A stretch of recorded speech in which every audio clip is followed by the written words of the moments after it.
हाय everyone, welcome back once again. तो चलिए coordination compounds की बात करें। कोऑर्डिनेशन कंपाउंड्स के हैंड रिटन नोट्स और एनसीईआरटी हाइलाइटेड पीडीएफ तो आपने डिमांड किया ही था। That will be sharing with you definitely. But apart from that, एक बहुत इंपॉर्टेंट चीज़ है कि कोऑर्डिनेशन कंपाउंड में कभी कभी कुछ क्वेश्चन बियॉन्ड एनसीईआरटी भी आते हैं। जैसे कि अगर हम ऑप्टिकल आइसोमेरिज्म की बात करें या फिर हम डिफरेंट डिफरेंट कॉम्प्लेक्स, कि कौन सा कॉम्प्लेक्स इनर ऑर्बिटल टाइप का होगा, कौन सा आउटर ऑर्बिटल होगा, हाइब्रिडाइजेशन, उनका डायमैग्नेटिक पैरामैग्नेटिक कैरेक्टर। ठीक है, तो उनके बारे में आपको बताऊंगा मैं कि क्या क्या करना है। एंड आपको जो नोट्स मिल रहे हैं, ठीक है, जो एनसीईआरटी हाईलाइटेड पीडीएफ है, वो उसमें सिर्फ एनसीईआरटी ही नहीं है। I have also included some more detail. उसको पढ़ने के बाद आई डोंट थिंक कि उसके बाद आपको कुछ भी एडिशनल करने की ज़रूरत पड़ेगी।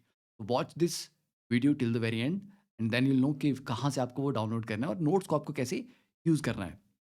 देखिए, अब नोट्स की बात करें। अब जैसे कोऑर्डिनेशन एंटिटी हो गया, डबल सॉल्ट एंड कॉम्प्लेक्सेस के बीच के डिफरेंसेस हैं। तो I have included a lot of point जो आपको एनसीईआरटी में नहीं भी मिलेंगे। ठीक है, वर्ण थ्योरी टू द पॉइंट, इससे ज़्यादा आपको पढ़ने की ज़रूरत नहीं पड़ेगी। देन बात करें लिगेंड्स की। लिगेंड्स के जो एग्जांपल्स हैं वो भी दिए हुए हैं। एंड मोनोडेंटेड लिगेंड्स की प्रॉपर लिस्ट आपको यहाँ पे मैंने दी हुई है। इससे ज़्यादा आपको नहीं करने हैं। बाइडेंटेड लिगेंड्स क्योंकि कई बार आते हैं, तो बाइडेंटेड लिगेंड में नॉट ओनली स्ट्रक्चर, जैसे यहाँ पे मैंने हाईलाइट कर रखा है रेड कलर से, तो these are the ligating atoms. ये सेंट्रल मेटल के साथ जो बॉन्ड बनाने वाले हैं वो कौन है। जैसे पूछ ले कि डाइमिथाइल ग्लाइऑक्सीमेटो में, डीएमजी में, लिगेटिंग एटम्स कौन से हैं, तो आपको पता होना चाहिए वो दोनों नाइट्रोजन है। कि कई बार बच्चा कंफ्यूज हो सकता है कि सर यहाँ पे ऑक्सीजन भी तो है, या ऑक्सीजन के थ्रू बॉन्ड तो नहीं बन रहा। ठीक है, तो वो भी बड़ा इंपॉर्टेंट है। ठीक है, तो ये इस चीज़ का ध्यान रखना है। देन फिर ईडीटीए का स्ट्रक्चर, क्योंकि आपको ट्राइडेंटेट टेट्राडेंटेट वो नहीं पूछे जाएंगे। बाइडेंटेट काफ़ी कॉमन है, ट्राइडेंटेट एक दो हैं जो ज़्यादा इंपॉर्टेंट है, जो पूछ लिए जाते हैं। फिर बात आई एम्बीडेंटेड लिगेंड्स। अब देखो, किलेशन इफेक्ट या किलेट इफेक्ट। तो किलेट इफेक्ट के बारे में एनसीईआरटी ने कुछ खास दिया नहीं है, बट इट इज़ इंपॉर्टेंट क्योंकि स्टेबिलिटी को अगर हम कंपेयर करें डिफरेंट डिफरेंट कोऑर्डिनेशन कंपाउंड्स की, तो स्टेबिलिटी कंपैरिजन में chelation is very important factor. तो किलेशन का ड्राइविंग फोर्स क्या है, वो भी मैंने यहाँ पे मेंशन किया है। तो इतना सा पढ़ लोगे तो I think you will be better prepared, है ना। बिल्कुल जीरो नॉलेज होने से तो एटलीस्ट थोड़ा बहुत आइडिया हो, तो कई बार उसके ऊपर डायरेक्टली क्वेश्चन आ जाता है। फिर बात करते हैं हेप्टिसिटी की। तो हेप्टिसिटी भी एक ऐसा टॉपिक है जो आपको एनसीईआरटी में नहीं मिलेगा, बट रेयर। ठीक है, ऐसा नहीं बोल रहा कि बहुत फ्रिक्वेंटली हेप्टेसिटी पे बेस्ड क्वेश्चन आते हैं। जैसे आप फेरोसिन की बात करें, तो फेरोसिन एक सैंडविच टाइप का कॉम्प्लेक्स कंपाउंड है। तो वहाँ पे आपने देखा होगा ईटा, कई कंपाउंड में eta two, eta six, eta five, कुछ इस तरह से नंबर मेंशन होता है। उस नंबर का क्या मतलब है, व्हाट इज दैट ईटा, वो यहाँ पे मैंने अच्छे से एक्सप्लेन किया है विद सम एग्जांपल्स कि हेप्टेसिटी कैसे आपको समझनी है। Effective atomic number rule, EN rule, EN is also not given in NCERT. तो जो एनसीईआरटी में नहीं दिया था वो आपको हैंड रिटन नोट्स में मिल जाएगा, और एनसीईआरटी तो आपको हाइलाइटेड फॉर्म में दी हुई है। नेमिंग में मैंने काफ़ी सारे एग्जांपल्स यहाँ पे इंक्लूड कर दिए हैं। तो नेमिंग में आप जानते हैं कि पहले हम कैटायन की नेमिंग करते हैं सबसे पहले, followed by naming of anion, right. तो अगर आप 15-20 एग्जांपल्स भी देख लो ना, कैसे उनकी नेमिंग की गई है, उसी से आपको सारे के सारे रूल्स याद आ जाते हैं। तो आपको रूल्स को बहुत डिटेल में पढ़ने की ज़रूरत नहीं है। Only go through 10 to 15 solved examples, उसके बाद कुछ अनसॉल्व्ड क्वेश्चन उसके ऊपर कर लीजिए, और वो भी एनसीईआरटी के जो इन टेक्स्ट क्वेश्चंस हैं उनको ज़रूर करना। वो बहुत बार डायरेक्टली एग्जाम में आए हुए हैं, डायरेक्टली आए हुए हैं। ओके, फिर आइसोमेरिज्म की बात करें। आइसोमेरिज्म पे मैं डेफिनेटली बोलूँगा कि एनसीईआरटी ने उतने ना अच्छे से एलैबोरेट इसको नहीं किया, बट यहाँ पे मैंने नोट्स में आपको अच्छे से डिटेल नोट्स यहाँ पे दिए हुए हैं। जैसे कि ज्योमेट्रिकल आइसोमेरिज्म की बात करें, ठीक है, तो MA4 में कोई जीआई नहीं होगा, टेट्राहेड्रल में भी कोई जीआई नहीं होगा, स्क्वायर प्लेनर जीआई शो करता है। बट इसका MA3B की बात करें, इसमें नहीं होगा। MA2B2 में यस इसमें होगा, A2BC में इसमें भी होगा, ABCD उसमें भी होगा, और AB ट्वाइस इसमें भी होगा। ठीक है, then ionization isomerism, hydration isomers, उनमें कैसे आप डिफरेंशिएट करेंगे। ठीक है, जैसे पर्टिकुलर ये वाला एग्जांपल अगर हम लें यहाँ पे, तो ये आयनाइज होके ब्रोमाइड आयन आपको प्रोवाइड करेगा। तो ब्रोमाइड आयन AgNO3 के साथ जब इसको ट्रीट करेंगे, तो यहाँ पे AgBr बनेगा, येलो प्रेसिपिटेट। बट BaCl2 के साथ कोई रिएक्शन नहीं होगा। जबकि दूसरे इसके आयनाइजेशन आइसोमर में बाहर सल्फेट आयन है, तो सल्फेट पानी में जाएगा, that is a counter ion. तो सल्फेट पानी में जाएगा और बेरियम 2 पॉजिटिव आयन्स अगर होंगे, तो वो बेरियम सल्फेट का व्हाइट प्रेसिपिटेट देगा। ठीक है? तो ये बेरियम क्लोराइड के साथ प्रेसिपिटेट देगा, बट AgNO3 के साथ नो रिएक्शन। तो इस तरह से आप इनको डिफरेंशिएट कर सकते हो। ठीक है? हाइड्रेशन आइसोमर्स एंड उनके typical colours as per NCERT. क्योंकि एनसीईआरटी क्या करता है या जेईई मेन एग्ज़ाम में क्या करते हैं, बहुत सारे कॉम्प्लेक्सेस के बहुत डिफरेंट डिफरेंट कलर्स होते हैं। अब आप कितने कलर्स याद रखोगे? तो एटलीस्ट जितने एग्जाम्पल एनसीईआरटी ने टेक्स्ट बुक में दे रखे हैं, सॉल्व एग्जाम्पल के थ्रू या इलस्ट्रेशंस के थ्रू दे रखे हैं, उतने आप याद करके जाओ। That is very important. ठीक है? उसके बियॉन्ड कोई कलर पूछ ले, तो मैं बताता हूँ आपको कहाँ से आएँगे फिर वो। अगर एनसीईआरटी की टेक्स्ट बुक से क्वेश्चन नहीं आया हुआ है, तो आपको लैब मैनुअल से आएगा, क्योंकि लैब मैनुअल में भी जो डिफरेंट डिफरेंट आयन्स के लिए जब हम टेस्ट कंडक्ट करते हैं, उनमें कई बार आता है ना कि एक yellow precipitate is formed, red precipitate is formed. तो वो बहुत बार वो जो फाइनल कंपाउंड बनता है that is a coordination complex. तो कई बार कॉम्प्लेक्स के क्वेश्चन तो होते हैं, पर वो कोऑर्डिनेशन कंपाउंड चैप्टर के नहीं होते, वो लैब मैनुअल से होते हैं, सॉल्ट एनालिसिस से। इस चीज़ का भी ध्यान रखना। तो आप इसमें एक अच्छा तरीका ये रहेगा, आप एक बार सॉल्ट एनालिसिस वाला पीडीएफ लैब मैनुअल का ओपन करें, जो आपको हाइलाइटेड फॉर्म में दिया हुआ है ना? पुराने वीडियो में मैंने दिया हुआ सारा वो। उसमें जितने भी कॉम्प्लेक्स कंपाउंड्स दिए हुए हैं, कहीं भी, किसी भी टेस्ट में, उनको अलग से कोऑर्डिनेशन कंपाउंड्स वाले नोट्स में ऐड कर लो।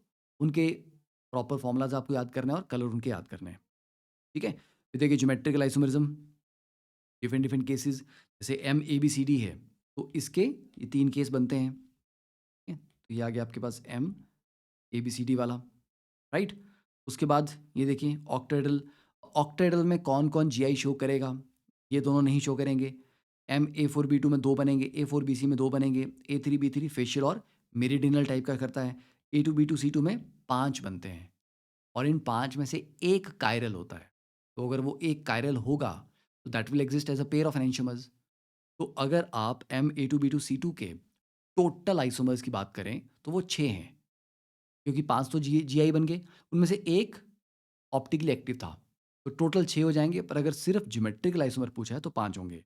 फिर MABCDEF, इसके 15 ज्योमेट्रिकल आइसोमर बनते हैं and they all are chiral, क्योंकि यहाँ पे सिमेट्री आने का स्कोप ही नहीं है ना? 6 के 6 लिगेंड्स डिफरेंट हैं, तो ये 15 के 15 कायरल हैं। तो अगर टोटल यहाँ पे पूछ ले कोई, तो टोटल आपके 30 हो जाएँगे। फाइन? ये आपका फेशियल और मेरिडियनल का स्ट्रक्चर। फिर ऑप्टिकल आइसोमेरिज्म पे थोड़ी-सी कहानी, फिर वीबीटी पे। अब यहाँ पे मैंने आपको ये लिस्ट दी है, सारे इंपॉर्टेंट हाइब्रिडाइजेशन। इसको अगर आप रेफ़र करें, आई थिंक यहाँ पे थोड़ा बहुत एडिशन आप कर सकते हो। अगर आप क्वेश्चन सॉल्व करते हैं, कुछ नया स्ट्रक्चर आपको मिलता है, नई information, just add it here. Okay? तो सारे इंपॉर्टेंट कंपाउंड्स, उनकी हाइब्रिडाइजेशन यहाँ पर मेंशन्ड है। इसको अच्छे से रिवाइज़ कर लें, क्योंकि इस पे क्वेश्चन काफ़ी कॉमनली आते हैं। फिर देखो, D1 to 3 इलेक्ट्रॉन्स अगर हों, तो उसमें किस तरह का अरेंजमेंट होगा, और इसमें हमेशा ही D2sp3 होगा, हमेशा। डज़न्ट मैटर कि वहाँ पे स्ट्रॉन्ग लिगैंड था या वीक लिगैंड था। D4 to 6 जब होता है, तब आपके पास strength of ligand will play an important role. ये स्ट्रॉन्ग लिगैंड होगा तो D2sp3, और अगर वीक लिगैंड होगा तो आपका sp3D2। ओके? D7 to 10 में डज़न्ट मैटर कि लिगैंड कैसा है, mostly it is sp3D2 only. ठीक है? उसके बाद स्क्वायर प्लेनर ज्योमेट्री में कब-कब आती है।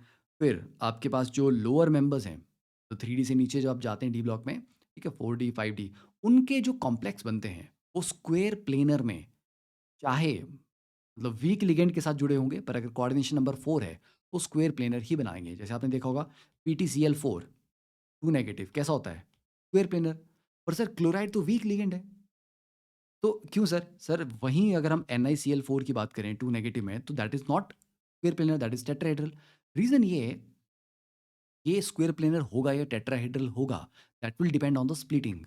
ओके? क्रिस्टल फ़ील्ड स्प्लिटिंग कितनी हो रही है? और स्प्लिटिंग में अगर आप NiCl4 2 नेगेटिव और PtCl4 2 नेगेटिव को कंपेयर करो, तो they both have same ligand chloride, but metal तो डिफरेंट है।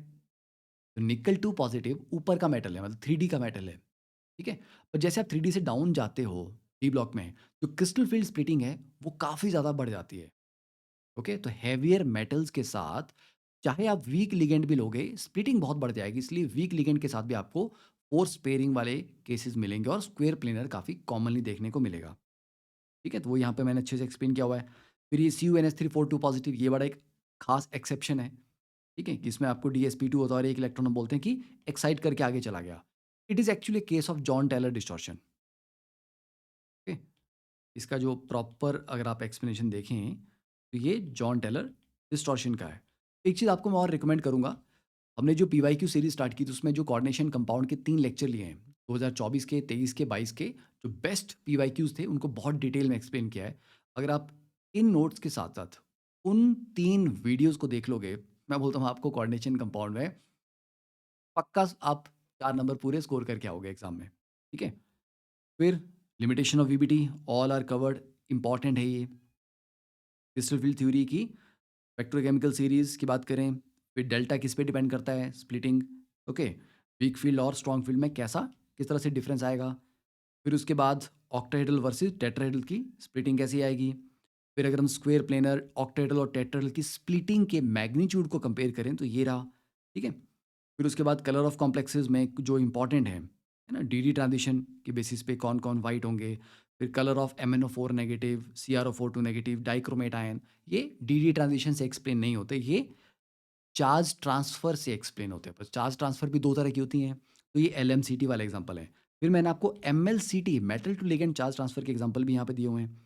उसमें कहाँ से कहाँ को इलेक्ट्रॉन डोनेशन जा रहा है, that is also very important. फिर these are the NCERT's example. ठीक है? तो इनको ध्यान से पढ़ लेना क्योंकि ये पूछे जाते हैं। ये डायरेक्टली बहुत बार पूछे गए हुए हैं पीवाईक्यू में अलग-अलग तरीके से। तो ये सारे कंपाउंड्स के आपको कलर्स याद होने चाहिए स्ट्रक्चर के साथ। फिर bonding in metal carbonyl, carbon oxygen bond की स्ट्रेंथ के ऑर्डर क्या होंगे। ठीक है? ज़ी सॉल्ट इंपॉर्टेंट है क्योंकि यहाँ पे इथीन अपने पाई बॉन्ड के थ्रू डोनेट कर रहा है, तो मतलब pi bond can also be act as a ligand, तो पाई इलेक्ट्रॉन्स को भी आप डोनेट कर सकते हो। This is the ferrocene. Stability of complexes के की पॉइंट्स क्या हैं। अब स्टेबिलिटी ऑफ कॉम्प्लेक्सेस के जो फैक्टर्स हैं they are not given in NCERT, तो आई हैव समराइज देम। ठीक है, मतलब जनरली कि इन 4 फैक्टर्स पे आप काफ़ी हद तक स्टेबिलिटी को एक्सप्लेन कर सकते हो इनको यूज़ करके। फिर एप्लीकेशन ऑफ कॉम्प्लेक्सेस में बच्चों रिसेंटली काफ़ी ज़्यादा क्वेश्चन पूछे गए हैं क्योंकि करते क्या हैं बच्चे, वो सब कुछ पढ़ लेते हैं, लास्ट का जो पेज है जहाँ पे एप्लीकेशन की बात आती है उसको छोड़ देते हैं और उसके ऊपर क्वेश्चन आना स्टार्ट हो चुके हैं। तो इसको भी अवॉइड मत करना, अच्छे से पढ़ लेना इसको। ठीक है, डन। तो दैट इज़ अबाउट। अब एनसीईआरटी का जो हाइलाइटेड पीडीएफ है वो तो आपको मिल ही जाएगा, तो उसकी मैं ज़्यादा अभी डिटेल में बात नहीं करूँगा। बट समझ आ गया, तो एनसीईआरटी का हाइलाइटेड पीडीएफ में एक्स्ट्रा कंटेंट भी ऐड किया है, उसको ज़रूर पढ़ना। ओके, चलिए, wishing all the very best and let us know आपको ये सेशंस, ये नोट्स कैसे लग रहे हैं एंड और क्या-क्या प्रॉब्लम्स हैं आपकी जिनको हम हेल्प कर सकते हैं सॉल्व करने में। ठीक है, चलिए, keep smiling, all the best.